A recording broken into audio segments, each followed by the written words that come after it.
అమ్మా నాన్నలకు ఆహ్వానం పలుకుతోంది Ananda Lahari 5 star retirement homes Edupugallu Vijayawada. అమరావతిని బయటి ప్రపంచంతో కనెక్ట్ చేసేటువంటి పనులు శరవేగంగా జరుగుతున్నాయి. ఈ పనులను వీలైనంత వేగంగా పూర్తి చేయడం ద్వారా రాజధాని నగరాన్ని ప్రధానమైనటువంటి రహదారులతో అనుసంధానించాలని చెప్పని ప్రభుత్వం తాతాలాడుతుంది. అందులో భాగంగానే అమరావతి సీడ్ యాక్సిస్ రోడ్డుని హైవేకి కనెక్ట్ చేసే దిశగా, అంటే మంగళగిరి హైవేకి, మంగళగిరి రోడ్డుకి కనెక్ట్ చేసేది. పాత కలకత్తా హైవే అంటారు, NH-16 అవతల వైపు కనకదుర్గ వారధి కట్టిన తర్వాత ఇది పాత రోడ్డుగా మారిపోయింది. ఆ రోడ్డుతో అనుసంధానించేటువంటి ప్రక్రియ శరవేగంగా నిర్వహించాలనేటువంటి ఆలోచన చేస్తుంది. దీనిపైన మనం ఒక వీడియో కూడా చేసాము. ఎందుకంటే ఇది వీలైనంత తొందరగా తీసుకురా, ఆ నిర్మాణానికి సంబంధించినటువంటి డిజైన్స్ చిన్న స్టీల్ బ్రిడ్జ్ లాగా కనిపిస్తుంది ఇది. కానీ మొత్తంగా చూస్తే లొకేషన్ వైజ్గా ఈ స్టీల్ బ్రిడ్జ్ లొకేషన్ కూడా గూగుల్లో ఇప్పుడు కూడా లైవ్ లొకేషన్లో కనిపిస్తుంది. సో దానికి సంబంధించినటువంటి నిర్మాణాలు ఇది వారం క్రితం ఉన్నటువంటి స్టేటస్.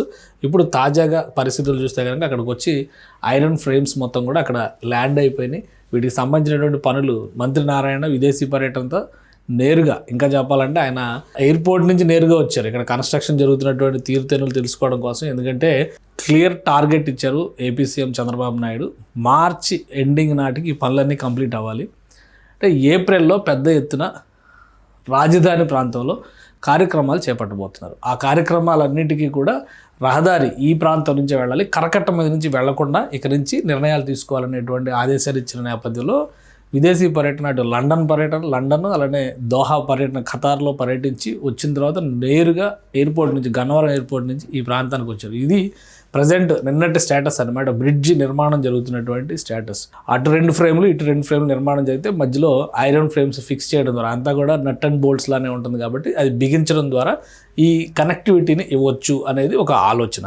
సో ఈ 2 ఆల్రెడీ బేస్మెంట్స్ రెడీ అయిపోయినాయి. బేస్మెంట్స్ మ్యాక్సిమం ఇంకొక 10 రోజుల్లో అన్నీ ఆరిపోతాయి. వాటిని ఎలా ఫిక్స్ చేయాలి ఏంటనేది 10-15 రోజుల్లో మొత్తం ప్లానింగ్ చేయడానికి అవకాశం ఉంటుంది అనమాట. పెద్ద డిస్టెన్స్ కూడా ఉండదు. ఇది మొత్తం కలిపి 128 మీటర్ల డిస్టెన్స్ కనిపిస్తుంది, 70 కోట్ల బడ్జెట్. సో దీన్ని జాగ్రఫీ వైజ్గా చూస్తే ఏంటంటే సీడ్ యాక్సిస్ రోడ్డు కనెక్ట్ చేయడం అనేది టార్గెట్.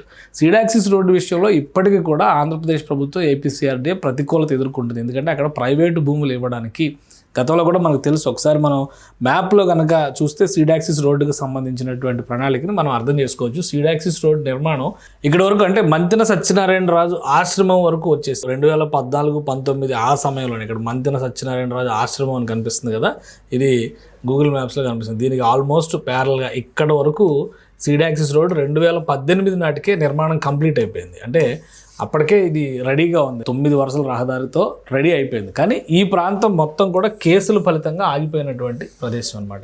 సో ఇప్పుడు 2024లో అధికారంలోకి వచ్చిన వెంటనే ఈ సమస్యను పరిష్కరిస్తూ ఎక్కడ వరకు అయితే వెసులుబాటు ఉందో అక్కడ వరకు నిర్మాణం చేసుకుంటూ వచ్చారు. ఇప్పుడు ఇక్కడ వరకు నిర్మాణం చేశారు.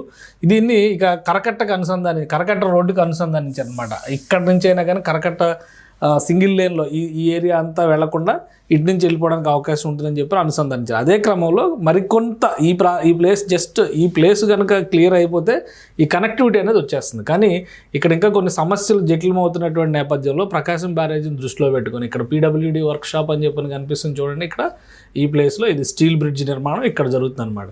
సో ఇది కరకట్ట మీదకి వెళ్ళాలంటే ఈ బ్రిడ్జ్ మీద నుంచి వెళ్ళాలి. బట్ స్టీల్ బ్రిడ్జ్ వేస్తే కనుక ఇక్కడ కేఎల్రావు నగర్ అని చెప్పని అంటారనమాట. ఈ ప్లేస్లో కనెక్ట్ అవుద్ది ఈ స్టీల్ బ్రిడ్జి. ఇది ఇది కెనాల్ అంటారనమాట. ఈ గుంటూరు కెనాల్ ఈ తర్వాత ఇక్కడ అంతా కూడా ఇది కొండవీటి వాగు రిజర్వాయర్ కనిపిస్తుంది. ఇక్కడ నుంచి కొండవీటి కాలువ ఒకటి వస్తూ ఉంటుంది. ఇంకా చెప్పాలంటే చిన్న చిన్న వాటర్ సోర్సెస్, అంటే చెరువుల్లాగా మారినటువంటివి, లోతట్టు ప్రాంతాలుగా ఉన్నటువంటివి ఇక్కడ ఉన్నాయన్నమాట. ఆ ప్రాంతాలకు సంబంధించినటువంటి వాటర్ సోర్స్ కూడా పెద్ద ఎత్తున వర్షాలు పడినప్పుడు ఏమైనా ఉంటే కనుక ఇట్లా బ్యాలెన్స్ చేస్తూ కృష్ణానదిలోకి వెళ్ళే విధంగా చేశారు. అలానే కృష్ణానదిలో ఎక్కువ ఫ్లడ్ వచ్చినప్పుడు ఇటు తీసుకునే విధంగా ప్రణాళికను రెడీ చేశారు. సో ఇక్కడంతా కూడా ఇంకా ప్రైవేట్ ల్యాండ్స్ కొన్ని సేకరించాల్సినటువంటి అవసరం ఉంది సీడ్ యాక్సిస్ రోడ్డుకు సంబంధించినటువంటి ఆటంకాలు ఏర్పడుతున్నటువంటి నేపథ్యంలో. అందుకనే ముఖ్యమంత్రి గారు ఇచ్చినటువంటి ఆదేశాల మేరకు ఈ ప్రాంతంలో పదే పర్యటిస్తున్నారు. ఎట్టి పరిస్థితుల్లో అనుకున్న టార్గెట్కి, వాస్తవానికి స్టీల్ బ్రిడ్జ్ నిర్మాణానికి సంబంధించి మోస్ట్లీ 3 నుంచి 4 నెలల టార్గెట్ ఇచ్చారు. ఆల్రెడీ లాస్ట్ మంతే పనులు మొదలైనవి. ఈ జనవరి మొత్తం కూడా దాని కన్స్ట్రక్షన్, దానికి కావాల్సినటువంటి పిల్లర్ వర్క్స్ ఇవి చాలా శరవేగంగా సాగినాయి. అంటే ఇచ్చినటువంటి డెడ్లైన్ ప్రకారం మార్చ్ ఎండింగ్ కల్లా ఈ వర్క్స్ కంప్లీట్ అవ్వాలి. వాళ్ళకి ఇచ్చిన కాంట్రాక్ట్ సైజే అది, ఎన్సీసీ కంపెనీ నిర్వహిస్తుంది కాబట్టి అది వీలైనంత తొందరగా కంప్లీట్ చేస్తే కనుక, సో రాష్ట్రానికి సంబంధించి రాజధానిని ప్రజలకి చూపించాలంటే కనుక ఇది రాజమార్గం అవుతుంది. ఎందుకంటే ఇక్కడ జాగ్రఫీ పరంగా మనం ఒకసారి అబ్జర్వ్ చేసి చూస్తే కృష్ణానదికి అనుబంధంగా వెళ్తున్నటువంటి కాలువలు, మరోవైపు తూర్పు కనుమలకు సంబంధించినటువంటి కొండ భాగాలు, ఇవన్నీ కూడా రాజధానిని బయట ప్రపంచంతో రిస్ట్రిక్ట్ చేస్తున్నాయి. ఇప్పుడు ఎయిమ్స్ దగ్గర నుంచి నేషనల్ హైవేకి కనెక్ట్ చేయాలంటే అక్కడ కొండను తొలుచుకుంటూ రహదారి వేస్తున్నారు, ఆ పనులు జరుగుతున్నాయి. ఈజీగా కనెక్ట్ చేయగలిగేది సీడ్ యాక్సిస్ రోడ్డుని రహదారి మార్గానికి ఇదొకటే దారి. కానీ ప్రైవేట్ ల్యాండ్స్ ఉండడం వల్ల కొంతమంది రైతులు ససేమిరా అంటున్నారు, కేసులు నడుస్తున్నాయి. అలానే కొంతమందితో కాంప్రమైజ్ చేసుకున్నారు. గతంతో పోలిస్తే కొంతమంది మెత్తబడి ఇప్పుడైనా రాజధాని నిర్మాణం జరిగితే బాగుంటుందన్న ఉద్దేశంతో ల్యాండ్స్ ఇచ్చారు.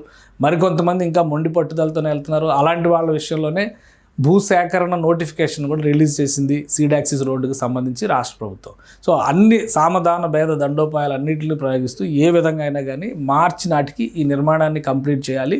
ఏప్రిల్ మాసంలో ఉగాది నాటికి పెద్ద ఎత్తున అమరావతిలో గృహప్రవేశ కార్యక్రమాలు, ఇతర కార్యక్రమాలు జరుగుతాయి. కాబట్టి ఒక విధంగా చెప్పాలంటే ఇది ఒక రాజమార్గం అవుతుంది. సో ఆ రాజమార్గాన్ని వీలైనంత వేగంగా రెడీ చేసే దిశగానే అధికారులకి దిశానిర్దేశం చేస్తున్నారు ప్రభుత్వ పెద్దలందరూ కూడా.